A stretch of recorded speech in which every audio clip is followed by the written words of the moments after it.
Good morning, good afternoon, good evening, folks. Michael Zuber, one rental at a time. We are back with our longest running guest, Mr. Greg Dickerson. How you doing, sir? Doing great, Michael. Good to see you. Thank you for taking this. It's awesome that you take these from the road because, again, I know you're a very busy entrepreneur.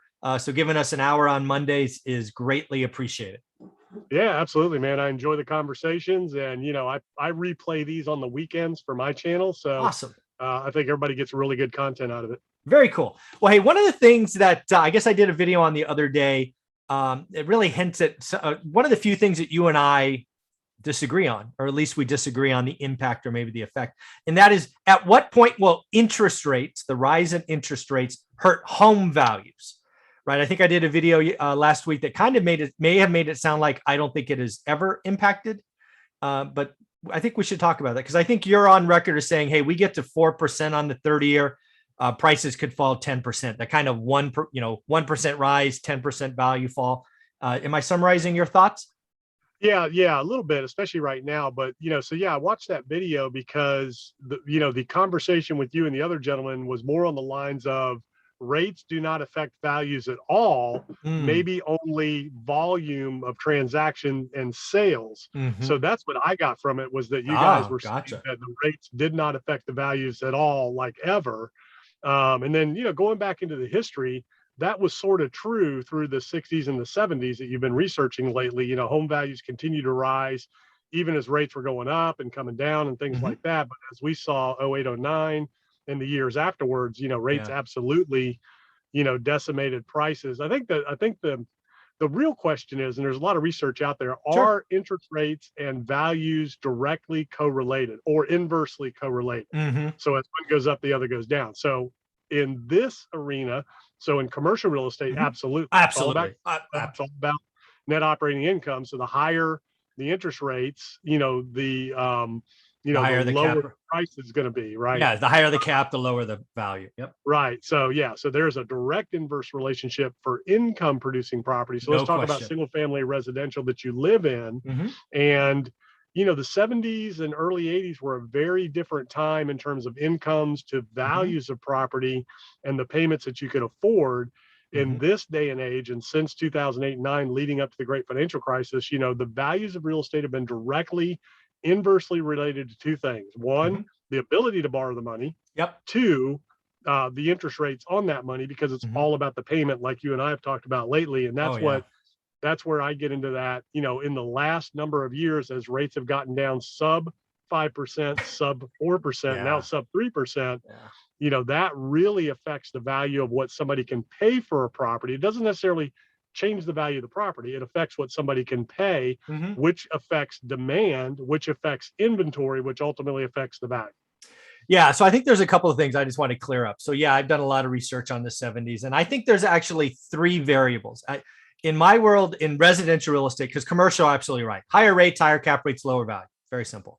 But residential, where you live, right? Because you've got to live somewhere, right? It's either owned or you live there, or you own or you rent, right? You don't want to live in your car, generally speaking. So I think there's three things that the 70s taught me in my research, and it's interest rates, value, i.e. payment, but also income.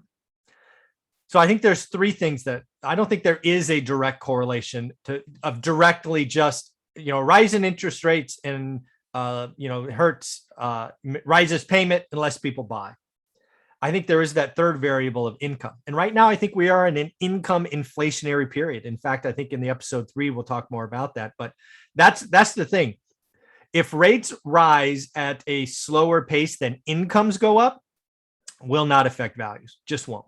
However, I don't think that's true. I think rates will rise faster than incomes and thus hurt values. But as you said, it is clear as day. It is absolutely, without question, a domino.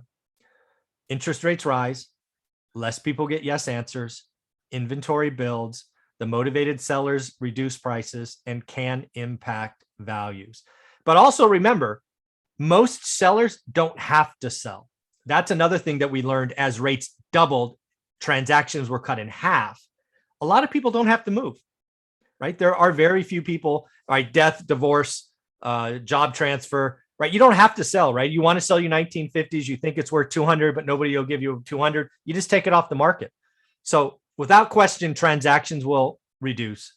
Yeah. I do not see prices fall. Their prices are sticky, right? So I don't see any price impact, price equals value anywhere between now and 4%.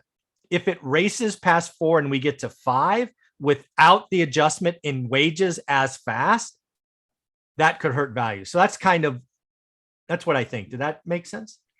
Yeah, that makes a lot of sense. And in terms of, well, especially this day and age, people are moving less and less. That's why we don't have any inventory on the market. Yeah. People now, with remote work and the world changing in that regard, due to what we've experienced with COVID over the last couple of years, now going into the second year, that environment's changed completely. Whereas even in the 70s, early 80s, and into the 90s, and well, even into the 2000s, there were a lot of companies that would not hire you if you were not willing to relocate. Correct. Restaurant industry. Correct. If you were going to be a restaurant manager back in the day, you had to be willing to relocate, and that's just what they did.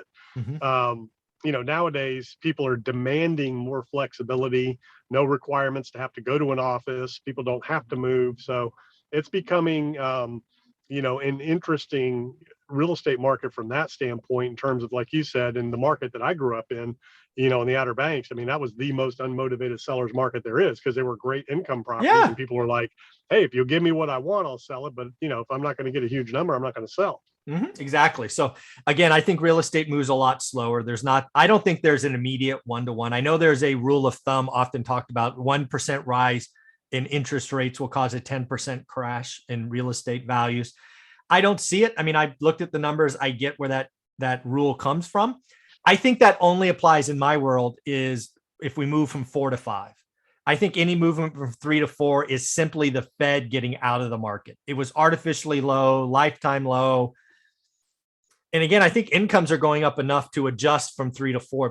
But if they race higher, which now, Goldman Sachs and others are calling for actual rate rises next year, that could be a problem. We could hurt values. But for me, it'll without question crush transactions. And then the question is, do transactions get crushed in a recession? If they get crushed in a recession, Greg, you could be right, because what will happen is all this whole work from home movement, all of these things, employers could say, hey, that was an experiment. It didn't work. Stop living in Utah, stop living in Boise, come home, or we're going to cut your job, right? You could see that happening. I've worked in that environment. I've had those. I've been that executive over a spreadsheet going, who are we going to cut? I got to cut 10 bodies, right? If we get into a recession and this whole work from home thing, is a boomerang, it comes back, that could hurt value, because then you have a forced and motivated seller.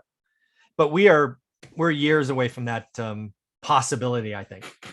Yeah, it'll be interesting to see. And, again, the keys are being able to borrow the money, and then Correct. rates. And, real estate's hyper local, as we always talk about. Oh, so yeah. all of this is qualified by your market. Not every market's the same, but we're already starting to see in many markets across the country, just because rates have ticked up over 3% again, Mm-hmm. we're already starting to see sales slow. Yes. We're already starting to see pending slow, and we are already starting to see price reductions in a lot of markets that we weren't seeing before. Concessions, things like that. So you're already seeing it now affect values, because we're already seeing price reductions now. What you got to argue, what's value? I mean, the prices were just, if you're asking way more than the market would bear, a month ago, 20, 30%, and then you come back to what the market is that really a price reduction? Is that really a value reduction? So, it has to get deep before you can really say, hey, housing, has corrected. And, to your point, and we've kind of said that all along, you'll see it slow down up to 4%. You get over 4%, it's lights out. You get to 5, it's done. You're just done. 5's the number for me.